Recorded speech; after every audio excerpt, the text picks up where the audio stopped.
Hello students, how are you? I hope you all are doing very well. Student, ये हम लोगों के class 10th का आज चैप्टर नंबर 4 स्टार्ट होने जा रहा है। ये आपका चैप्टर नंबर 4 है, क्वाड्रेटिक इक्वेशंस। ठीक है, तो क्वाड्रेटिक इक्वेशन के बारे में हम लोग इस पूरे लेक्चर में पढ़ने वाले हैं।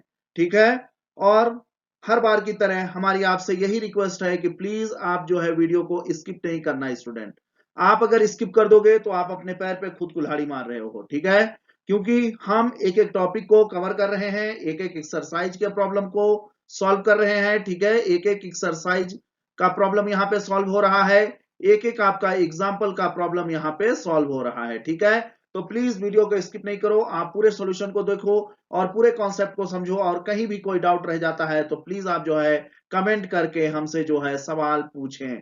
ठीक है, हम बार बार आपसे कह रहे हैं कि आप कमेंट करें, सवाल पूछें, हम आपके हर एक डाउट को क्लियर करने का काम करेंगे, हर एक जो है प्रॉब्लम को सॉल्व करेंगे। ठीक है स्टूडेंट, तो चलते हैं आज के अपने पहले लेक्चर पे, देखते हैं क्वाड्रेटिक इक्वेशन के बारे में क्या हमको स्टडी करना है आज। ठीक है स्टूडेंट, तो स्टूडेंट क्वाड्रेटिक इक्वेशन का अब हम लोग थोड़ा इंट्रोडक्शन यहाँ पे पढ़ लेते हैं। ठीक है, इंट्रोडक्शन क्या है?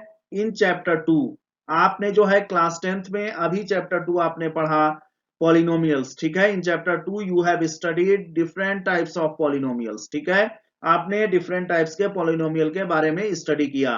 One type was the quadratic polynomial of the form x square plus b x plus c where a is not equal to zero. आपने बहुत सारे पॉलिनोमियल के बारे में पढ़ा जिसमें से एक पॉलिनोमियल था क्वाड्रेटिक पॉलिनोमियल, और उसका स्टैंडर्ड फॉर्म कैसा था? A x square plus b x plus c where a is not equal to zero. ठीक है student, when we equate this polynomial to zero we get a quadratic equation। इसी हमने quadratic polynomial को जब zero के equal लिख दिया तो हमको कौन सा इक्वेशन मिल गया? हमको जो है क्वाड्रेटिक इक्वेशन मिल गया। Quadratic equation comes upon when we deal with many real life situations.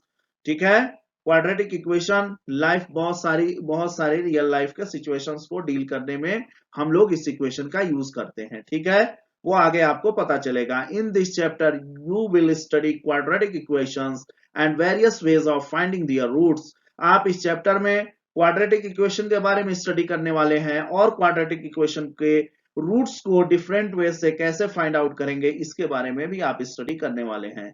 You will also see some application of quadratic equation in daily life situations. आप जो है क्वाड्रेटिक इक्वेशन का एप्लीकेशन भी इस चैप्टर में देखने वाले हैं जो आपके डेली लाइफ के सिचुएशंस पे बेस्ड हैं। ठीक है स्टूडेंट, ठीक है ना?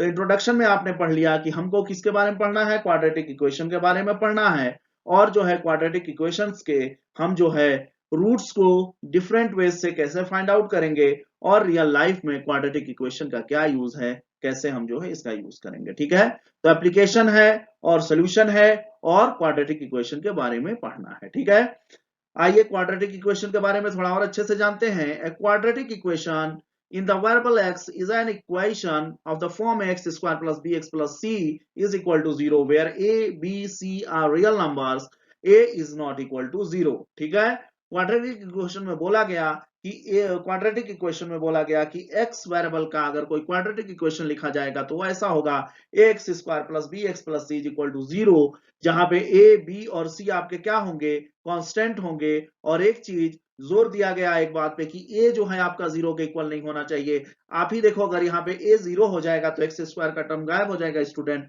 और एक्स स्क्वायर का टर्म गायब हो गया तो ये इक्वेशन क्वाड्रेटिक रहेगा? बिल्कुल नहीं रहेगा। ठीक है ना? For example two x square plus x minus 300 is equal to zero, ये आपका एक एग्जाम्पल दिया हुआ है। इसमें क्या है? एक्स स्क्वायर का टर्म है, इसलिए ये इक्वेशन कैसा होगा? क्वाड्रेटिक इक्वेशन होगा। सिमिलरली इस एग्जांपल में देखें, यहाँ पे भी एक्स स्क्वायर का टर्म अवेलेबल है, ये भी आपका क्वाड्रेटिक होगा, और ये भी आपका यहाँ पे देखें एक्स स्क्वायर का टर्म है तो ये भी आपका क्वाड्रेटिक होगा। यहाँ एक्स स्क्वायर का टर्म है इसलिए ये भी आपका क्वाड्रेटिक इक्वेशन होगा। तो ये डिफरेंट टाइप्स के क्वाड्रेटिक इक्वेशन के एग्जांपल्स यहाँ पे दिए हुए हैं। In fact any equation of the form p x is equal to zero where p x is a polynomial of degree 2। देखें यहाँ पे एक चीज आपको जनरलाइज्ड वे में बोल रहा है कि p x is equal to zero हो, और पी एक्स कैसा हो? पी एक्स कैसा हो? पी एक्स आपका ऐसा पॉलिनोमियल हो, किस डिग्री का पॉलिनोमियल हो? डिग्री 2 का पॉलिनोमियल हो, is a quadratic equation. px is equal to 0 quadratic equation कब होगा स्टूडेंट, इसको देखें, px इज इक्वल टू 0 कब होगा, जब आपका ये पॉलिनोमियल डिग्री 2 का पॉलिनोमियल हो। कितने डिग्री का हो, डिग्री 2 का। ठीक है, तो ये जो इक्वेशन बनेगा ये क्या कहलाएगा, quadratic equation. But when we write the terms of px in descending order of their degrees, अब हम लोग क्या करते हैं कि जो आपका पॉलिनोमियल है, पॉलिनोमियल में हम लोग डिग्री के डिसेंडिंग ऑर्डर में लिखते हैं। डिसेंडिंग यानी कि मतलब सबसे पहले सबसे बड़ा, उसके बाद उससे छोटा, फिर उसके बाद सबसे छोटा। ठीक है, तो डिसेंडिंग ऑर्डर में अगर हम लोग डिग्री के डिसेंडिंग ऑर्डर में लिख देते हैं, then we get the form of the equation. तो हम इस इक्वेशन का कैसा फॉर्म पाते हैं, that is ax square plus bx plus c is equal to 0 where a is not equal to 0 is called the standard form of quadratic equation. ठीक है student, तो standard form of quadratic equation आपको पता चल गया, ये क्या है, ax square plus bx plus c is equal to 0 where a is not equal to 0। तो आई होप आप लोगों को क्वाड्रेटिक इक्वेशन का कॉन्सेप्ट समझ में आ गया होगा। देखते हैं अगले टॉपिक को।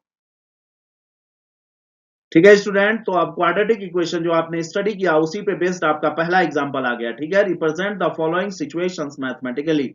आपके जो ये सिचुएशंस बन रहे हैं इनको मैथमेटिकली आपको रिप्रेजेंट करना है, शो करना है। ठीक है, पहला प्रॉब्लम देखें। पहले प्रॉब्लम में दो पार्ट हैं, तो पहला पार्ट आपका यहाँ पे डिस्कस हो रहा है। ठीक है, John and Jeevanti together have 45 marbles. ठीक है, इन दोनों के पास कितने मार्बल थे, कितने मार्बल हैं, 45 मार्बल्स हैं। Both of them lost 5 marbles each, दोनों ने क्या किया, 5 उनके मार्बल्स जो है लॉस्ट हो गए। And the product of the marbles they now have is 124। We would like to find out how many marbles they had to start with. ठीक है, तो हमने मान लिया कि उनके पास जो मार्बल थे उसमें से जॉन और जीवंती दो है ना, और इनके पास टोटल कितने मार्बल थे, 45 मार्बल थे। तो हमने मान लिया कि जॉन के पास कितने मार्बल थे, x मार्बल थे। तो जीवंती के पास कितने मार्बल होंगे, 45 माइनस एक्स होंगे कि नहीं होंगे स्टूडेंट।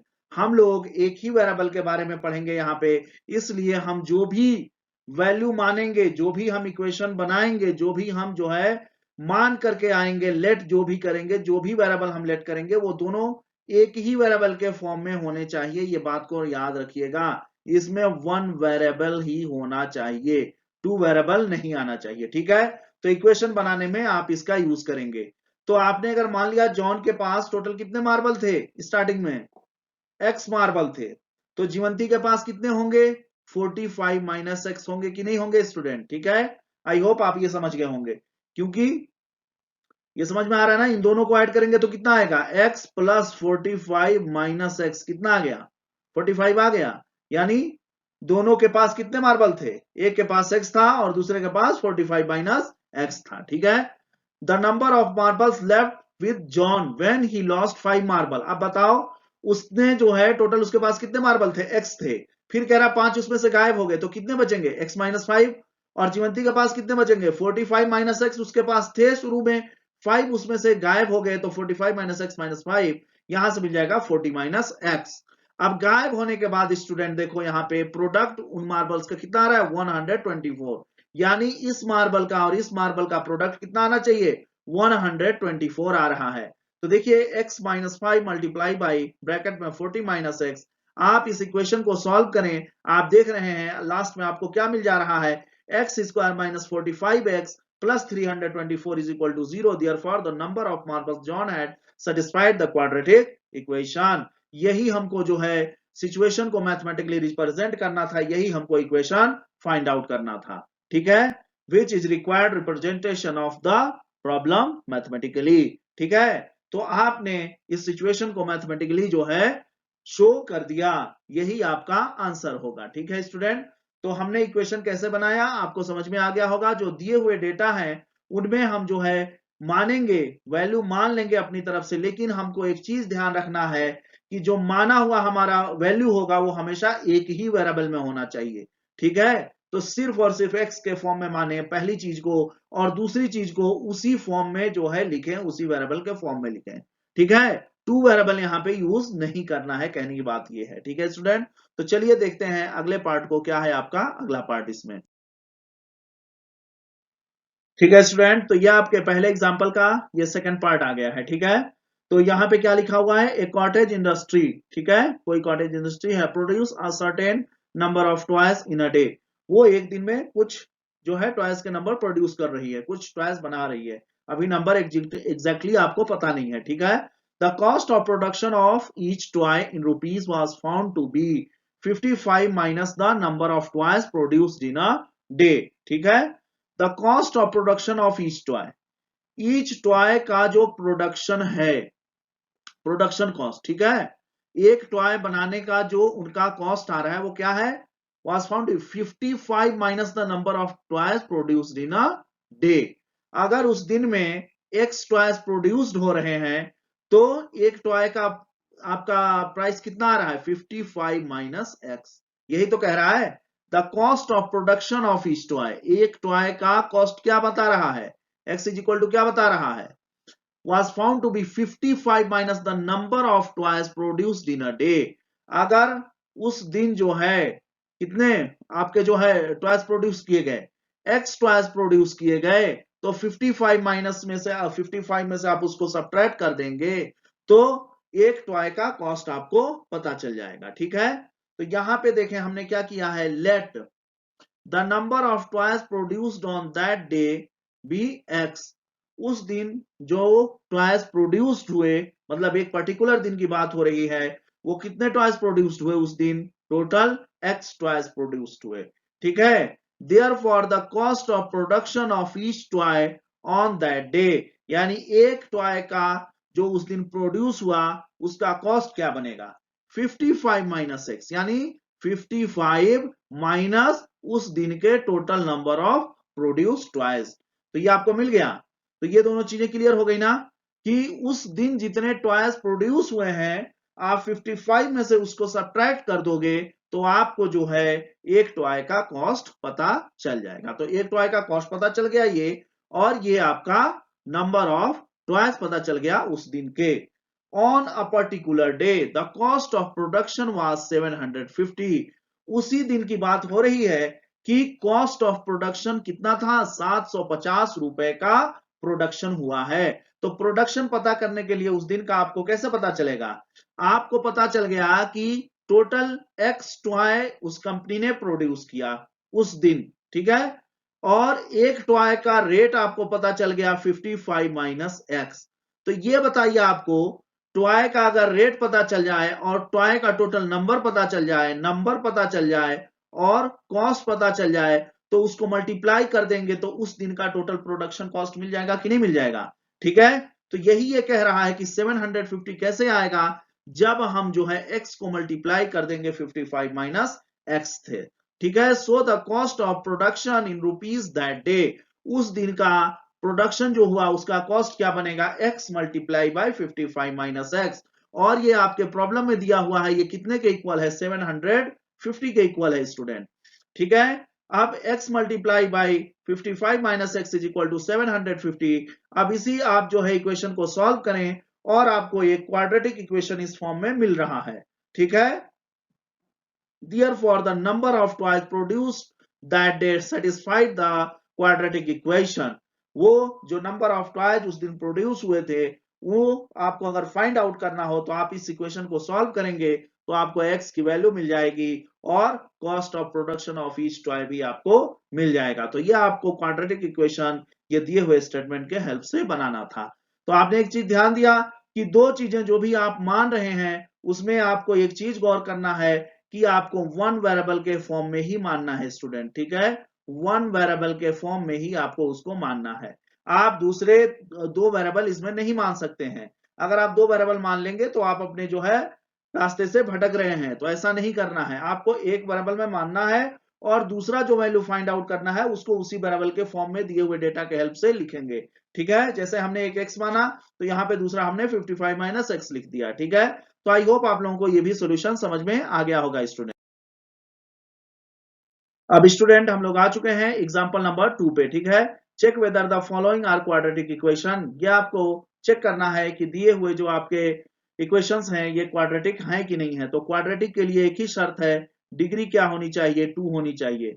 अगर डिग्री 2 है तो क्वाड्रेटिक है, अगर डिग्री 2 नहीं है तो क्वाड्रेटिक नहीं है। ठीक है, तो देखें यहाँ पे सॉल्यूशन फर्स्ट आपका पार्ट देखें यहाँ पे, the given quadratic equation is x minus 2 का whole square plus 1 is equal to 2x minus 3। इसको सबसे पहले आप दिए हुए इक्वेशन को सिंप्लीफाई करें, और सिंप्लीफाई करने के बाद हम देख रहे हैं कि x square minus 6x plus 8 is equal to 0 आ रहा है, और इस इक्वेशन का आपका डिग्री क्या है, 2 है, इसलिए ये क्या होगा, इक्वेशन क्वाड्रेटिक इक्वेशन होगा। और दूसरा तरीका यह है कि जो हमको मालूम है क्वाड्रेटिक इक्वेशन का स्टैंडर्ड फॉर्म, उसको लिख देते हैं, it is of the form x square plus b x plus c is equal to 0। ये जो हमारा इक्वेशन बन रहा है, ये आपका जो स्टैंडर्ड क्वाड्रेटिक इक्वेशन के फॉर्म से मैच कर रहा है, तो हम क्या कहेंगे कि ये दिया हुआ इक्वेशन क्या होगा, क्वाड्रेटिक इक्वेशन होगा। तो क्वाड्रेटिक के लिए डिग्री 2 होना चाहिए, अगर 2 आ रहा है तो क्वाड्रेटिक है, 2 नहीं आ रहा है तो क्वाड्रेटिक नहीं होगा। फिर यहाँ पे देखें दूसरे पार्ट को, दिया हुआ आपका इक्वेशन ये है।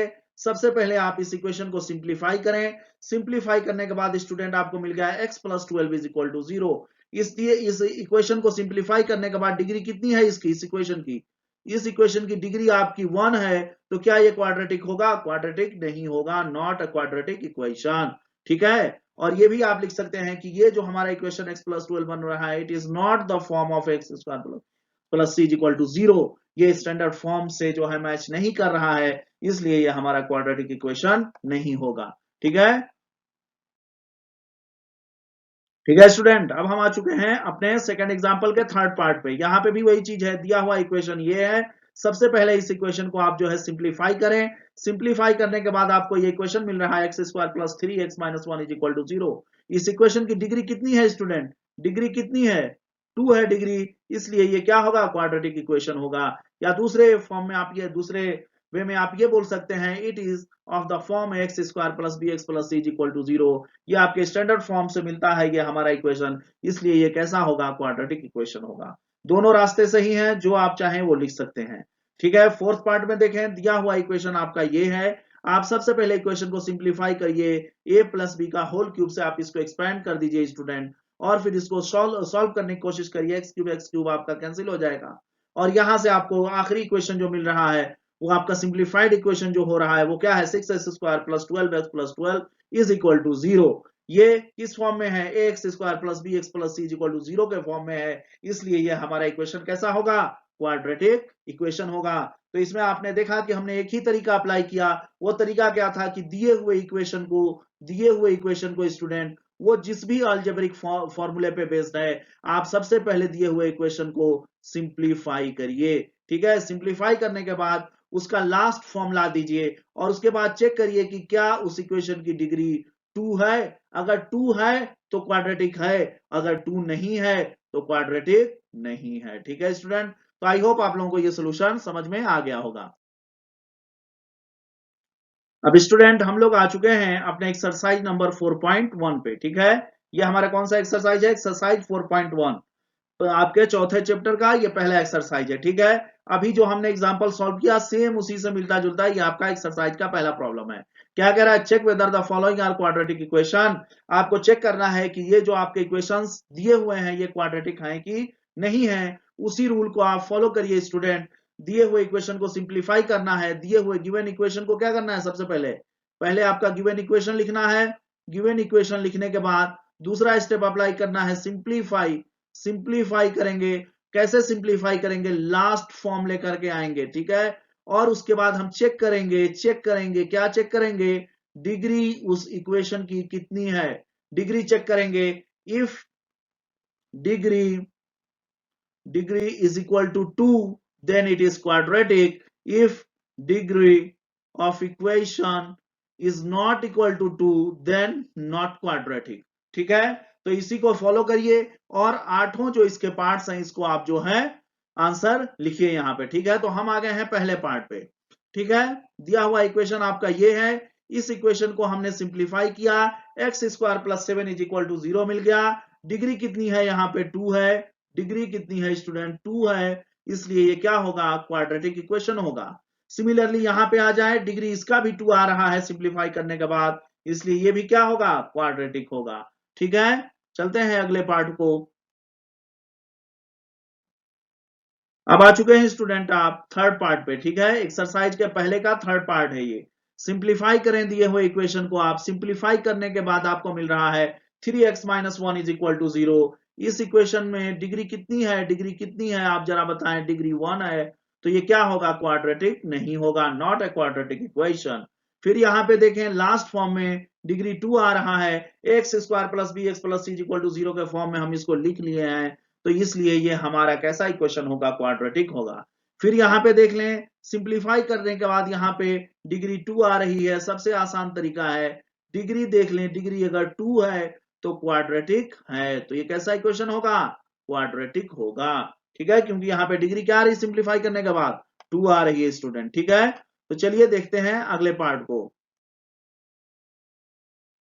ठीक है स्टूडेंट। अब हम लोग आ चुके हैं सिक्स पार्ट पे, ठीक है। सेम वही चीज अप्लाई कर रहे हैं, दिए हुए इक्वेशन को सिंप्लीफाई किए। सिंप्लीफाई करने के बाद लास्ट फॉर्म हमारा ये है, लास्ट फॉर्म है ये, ठीक है। लास्ट फॉर्म आने के बाद देखेंगे डिग्री, डिग्री इसकी कितनी है, डिग्री कितनी है, 1 है, तो 1 डिग्री, ये क्वाड्रेटिक नहीं होगा, ठीक है। डिग्री कितनी आ रही है, 1 आ रही है, इसलिए क्वाड्रेटिक नहीं होगा। यहाँ पे देखें इस इक्वेशन की डिग्री सिंप्लीफाई करने के बाद 3 आ रही है, डिग्री कितनी आ रही है, डिग्री 3 आ रही है स्टूडेंट, इसलिए ये भी क्या होगा, क्वाड्रेटिक नहीं होगा, ठीक है। एट पार्ट पे आ जाइए, दिया हुआ इक्वेशन आपका ये है। इस इक्वेशन को सिंप्लीफाई किए, लास्ट में आपको मिल गया 2x² - 13x + 9 is equal to 0। ये आपका जो है डिग्री कितना है, यहाँ पे 2 है, डिग्री 2 है, तो ये आपका इक्वेशन क्या होगा, ये आपका क्वाड्रेटिक इक्वेशन होगा। आई होप आप लोगों को ये सारे सॉल्यूशन समझ में आ गए होंगे student.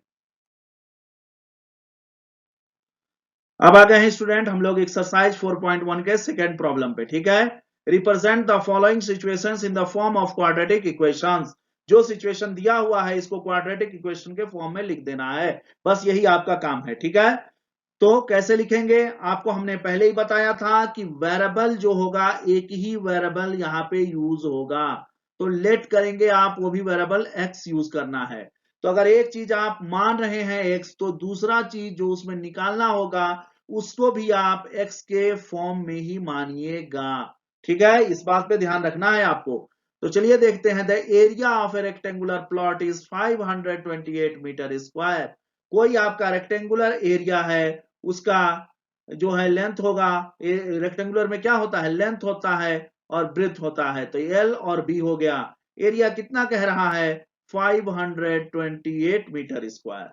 The length of the plot is one more than twice its breadth. We need to find the length and breadth of the plot. हमको प्लॉट का लेंथ और ब्रेथ फाइंड आउट करना है, ठीक है।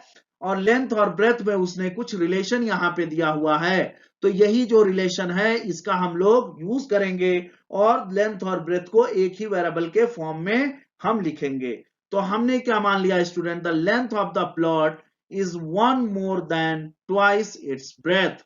यानी क्या है कि अगर हमने ब्रेथ x मान लिया, let the breadth of the plot is x metre, then length के बारे में क्या कह रहा है, लेंथ के बारे में कह रहा है कि ट्वाइस ऑफ द ब्रेथ से एक ज्यादा है, तो ट्वाइस ऑफ द ब्रेथ होगा 2x और एक ज्यादा मतलब 2x + 1 होगा, यानी then its length will be 2x + 1 metre.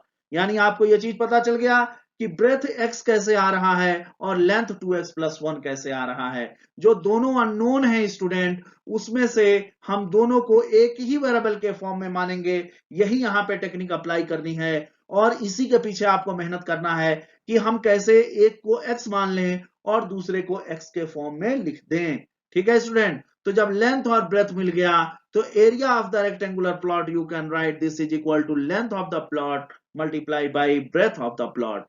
Length of the plot is x multiply by 2x plus 1. This is equal to 528. It is given in your problem. And you just simplify this equation and find the quadratic equation in the form of one variable x. This is your required equation you want to find this, ठीक है। आप ये equation find out कर ले गए जो आपको required था, यही ना है equation, 2x² + x - 528 is equal to 0। This is your answer. Thus the above equation is representing the given situation in the form of quadratic equation. जो आपका सिचुएशन दिया हुआ था, इसको ये जो इक्वेशन मिला है वो क्वाड्रेटिक इक्वेशन आपके सिचुएशन को रिप्रेजेंट कर रहा है। ठीक है, तो चलिए देखते हैं इसी पे बेस्ड कोई दूसरा आपका problem.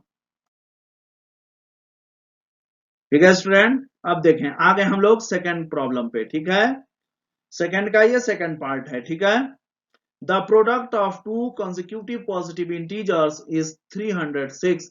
We need to find the integers.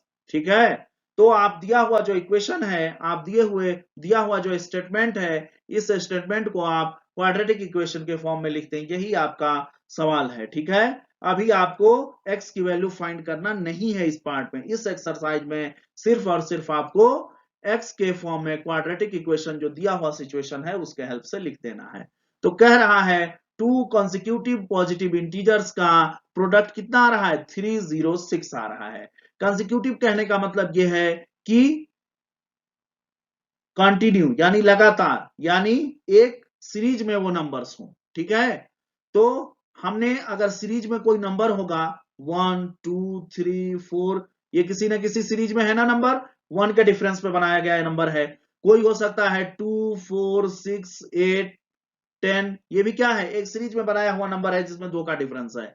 तो टू कंसेक्यूटिव पॉजिटिव इंटीजर्स, तो 2 कंसेक्यूटिव पॉजिटिव इंटीजर्स हमने मान लिया, इसमें एक बड़ा नंबर होगा। अगर मान लो 3 4 की बात कर रहे हैं, टू कंसेक्यूटिव पॉजिटिव इंटीजर्स, तो ये दोनों क्या है, लगातार है ना नंबर, और पॉजिटिव है, पॉजिटिव इंटीजर है। तो इसमें 3 क्या है, छोटा है, और 4 क्या है, बड़ा है।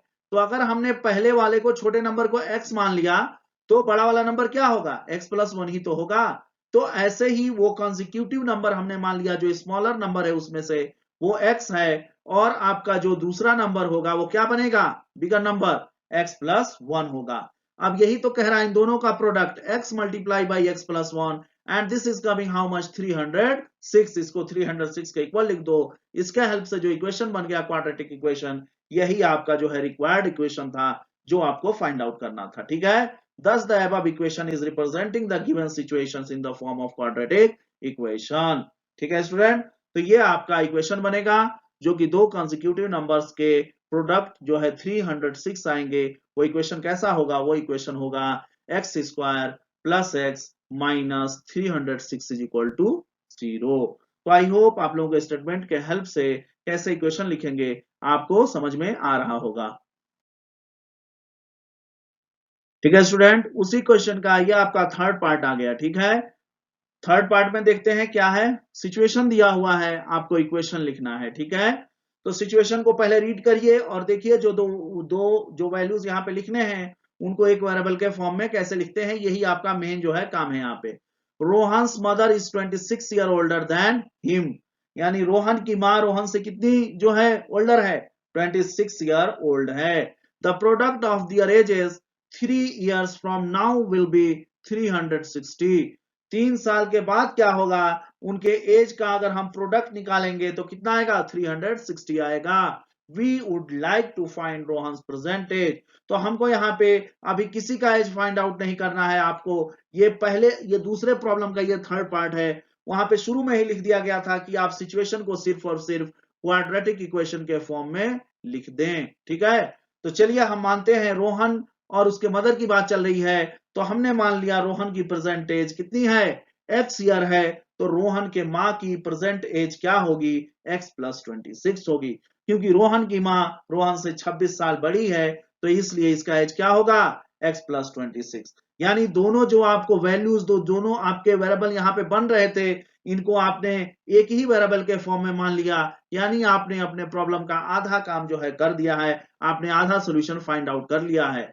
यानी ये दोनों वैल्यू मिल गई, रोहन की एज और उसके मदर की एज एक ही वेरिएबल के फॉर्म में आपने लिख दिया, रोहन की परसेंटेज x और उसके मदर की परसेंटेज x+26। अब क्या कह रहा था कि 3 साल के बाद, विल लगा हुआ है ना, 3 साल आगे की बात चल रही है, तो 3 साल आगे रोहन की एज क्या हो जाएगी, x+3 हो जाएगी, और उसके माँ की एज हो जाएगी x+26+3, यानी उसके माँ की एज हो जाएगी x+29। ठीक है। अब उनका प्रोडक्ट कह रहा 360, इसी का तो प्रोडक्ट कह रहा 360। अब इस इक्वेशन को सॉल्व कर लीजिए, सॉल्व करने के बाद सिंप्लीफाई करने के बाद आपको ये इक्वेशन मिल गया, यही आपका फाइनल आंसर होगा। Thus the above equation is representing the given situation in the form of quadratic equation. I hope ये आप लोगों को स्टूडेंट समझ में आ गया होगा। ठीक है स्टूडेंट, अब ये इस एक्सरसाइज का लास्ट प्रॉब्लम है। ठीक है, सेकंड का ये फोर्थ प्रॉब्लम है। ठीक है, सेकंड क्वेश्चन का फोर्थ प्रॉब्लम, इसको भी क्या है, स्टेटमेंट दिया हुआ है, क्वाड्रेटिक इक्वेशन के फॉर्म में आपको लिखना है इस पूरे स्टेटमेंट को। ठीक है, a train travels a distance of 480 kilometre at a uniform speed. ठीक है, एक ट्रेन जो है 480 किलोमीटर का डिस्टेंस जो है एक यूनिफॉर्म स्पीड से तय कर रही है।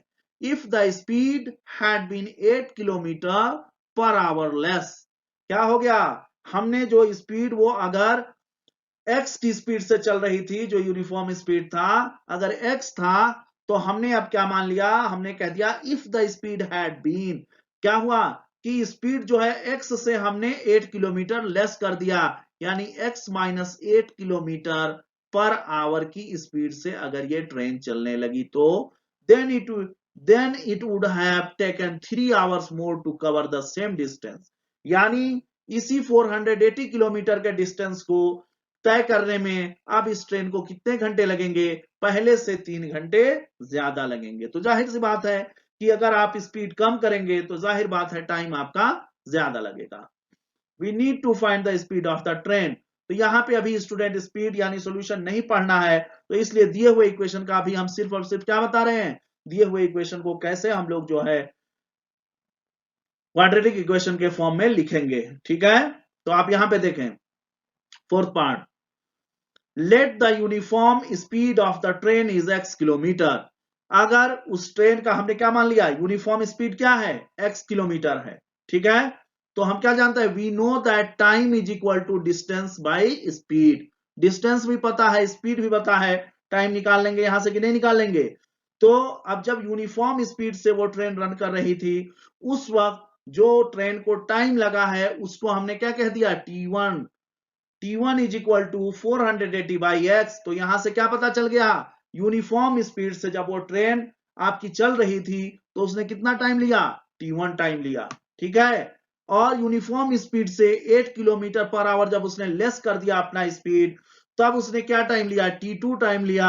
और t2 इज इक्वल टू क्या बनेगा, दूरी तो फिक्स है 480, डिस्टेंस तो फिक्स है, लेकिन स्पीड यहां पे चेंज हो रहा है, स्पीड क्या हो जा रहा है, x से x माइनस 8 हो जा रहा है। अब आपको इस दिए हुए स्टेटमेंट का यूज करना है 3 hours more to cover the same distance. यानी आपका t2 जो होगा बड़ा होगा और t1 जो होगा छोटा होगा। t2 में ज्यादा समय लग रहा है क्योंकि उसकी स्पीड स्लो है, तो t2 माइनस t1 क्या बन जाएगा स्टूडेंट, 3 आवर्स बनेगा कि नहीं बनेगा। यही आपको समझने की बात है, जो ट्रेन धीरे चल रही थी, x kilometre per hour less हो गया उसका यूनिफॉर्म से, तो इसका टाइम ज्यादा लगेगा, यानी t2 आपका t1 से बड़ा होगा, और यहां से बाहर निकल कर आएगा t2 minus t1 is equal to how much, 3 hours. यही तो डिफरेंस था। अब इसका यूज कर लिए, t2 का वैल्यू हमने ला करके इक्वेशन 2 से रख दिया, और t1 का वैल्यू हमने ला करके इक्वेशन 1 से रख दिया। अब आप देखें 480 by x minus 8 minus 480 by x is equal to 3। अब स्टूडेंट आप इस इक्वेशन को सिंप्लीफाई करिए, सिंपल है सिंप्लीफाई करना, आप आराम से एक एक स्टेप नीचे आइए और देखिए हमने यहाँ पे एलसीएम ले लिया, एलसीएम लेने के बाद हमने इसको सॉल्व किया, और लास्ट में हमको ये जो है इक्वेशन मिल रहा है quadratic equation x square minus x square minus 8x minus 1280 is equal to 0. Thus the above equation is representing the given situation in the form of quadratic equation. ये जो हमारा इक्वेशन आया है क्वाड्रेटिक इक्वेशन, यही हमारे ऊपर के statement दिए हुए स्टेटमेंट को क्वाड्रेटिक इक्वेशन के फॉर्म में लिख रहा है। ठीक है, तो आई होप आप लोगों को ये भी सॉल्यूशन समझ में आ गया होगा स्टूडेंट। अगर आपको कोई भी डाउट रह गया है तो प्लीज आप जो है कमेंट करें, हम आपके हर एक डाउट को क्लियर करेंगे। अब जो भी हमने यहाँ पे इक्वेशन निकाला है क्वाड्रेटिक इक्वेशन, अब अगले चैप्टर में हम लोग इसका सॉल्यूशन कैसे निकालते हैं वो हम लोग पढ़ने वाले हैं, क्योंकि इस एक्सरसाइज में सिर्फ और सिर्फ आपको इक्वेशन लिख देना था। ठीक है, तो अगले लेक्चर में हम आते हैं और फिर उसमें हम लोग देखेंगे कि कैसे हम लोग इसका सॉल्यूशन फाइंड आउट करते हैं। ठीक है, तो आई होप आप लोगों को हमारा ये लेक्चर समझ में आ रहा होगा स्टूडेंट। तो स्टूडेंट आप लोगों को हमारे ये लेक्चर्स कैसे लग रहे हैं? लेक्चर्स ये हमारे आपको पसंद आ रहे हैं कि नहीं आ रहे हैं? अगर इसमें आपको कोई दिक्कत हो रही है, कोई प्रॉब्लम आ रही है, तो प्लीज आप जो है कमेंट करें स्टूडेंट, ठीक है? कोई भी प्रॉब्लम आ रही है, आपको समझ में नहीं आ रहा है, आपको कहीं पे कोई डाउट है, तो प्लीज आप जो है कमेंट करें, तभी हम जो है आपके डाउट को क्लियर कर पाएंगे, ठीक है? क्योंकि हमने नोट्स तो बहुत अच्छे से आपको रिटर्न जो है, हमने नोट्स जो है कंप्यूटराइज जो है टाइप करके हमने जो है प्रोवाइड किया है। अगर फिर भी आपको हमारे नोट्स में कोई प्रॉब्लम है, या हमारे जो है लेक्चर में हमारे कोई प्रॉब्लम आ रही है, या हमारे वीडियोस जो अपलोड हो रहे हैं उसमें आपको कोई दिक्कत आ रही है, या हमारे जो है एक्सप्लेनेशन का जो हमारा तरीका है इसमें अगर आपको कोई प्रॉब्लम आ रही है, तो प्लीज आप स्टूडेंट कमेंट करें। आप ही के कमेंट से हमारे इस चैनल पे इंप्रूवमेंट होने वाला है, ठीक है स्टूडेंट?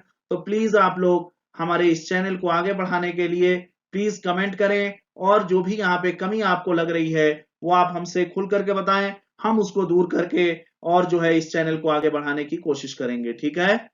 तो अभी तक हम यही मानते हुए आगे बढ़ रहे हैं कि हमारे स्टूडेंट्स को हमारे ये नोट्स सही लग रहे हैं, उनको पसंद आ रहे हैं, इसी बेसिस पे हम इस चैनल पे आगे बढ़ रहे हैं, ठीक है? तो प्लीज आप लोग अगर कोई डाउट है, कोई प्रॉब्लम है, कोई भी आपको प्रॉब्लम है, तो प्लीज कमेंट करके आप हमको बताएं, हम उसको दूर करने की पूरी कोशिश करेंगे स्टूडेंट, ठीक है? और हमारी बार बार आप लोगों से यही रिक्वेस्ट है कि प्लीज आप लोग देखें, अभी हमारा जो क्लास चल रहा है वो क्लास 9th और क्लास 10th पे हम लोग फोकस किए हुए हैं। अभी 9th के हमारे टोटल 6 चैप्टर जो है फिनिश हो चुके हैं, और 10th के हमारे टोटल 3 चैप्टर फिनिश हो चुके हैं, ठीक है? तो जो भी आपके आसपास स्टूडेंट हैं, जो भी क्लास 9th और 10th के अभी स्टूडेंट आपके पास हैं, आप प्लीज इन वीडियोस को उनके लिए जो है शेयर करें, उन्हें जो है बताएं, और उनको इस चैनल से जुड़ने के लिए मोटिवेट करें, क्योंकि हमारी ये गारंटी है कि आप स्टूडेंट्स अगर हमारे इस चैनल से जुड़ गए तो हम आपको मैथ्स में कोशिश हमारी यही रहेगी कि सबसे ज्यादा मार्क्स आप मैथ्स में ही गेन करने वाले हैं। हाई स्कोरिंग सब्जेक्ट आपका मैथमेटिक्स होने वाला है, ठीक है स्टूडेंट? तो प्लीज आप जो है अपने आसपास के स्टूडेंट को मोटिवेट करें, और इस चैनल से कनेक्ट कराएं, ताकि उनका भी रिजल्ट अच्छा हो सके और मैथमेटिक्स में वो भी हाई स्कोर गेन कर सकें, ठीक है? Then thanks a lot for watching.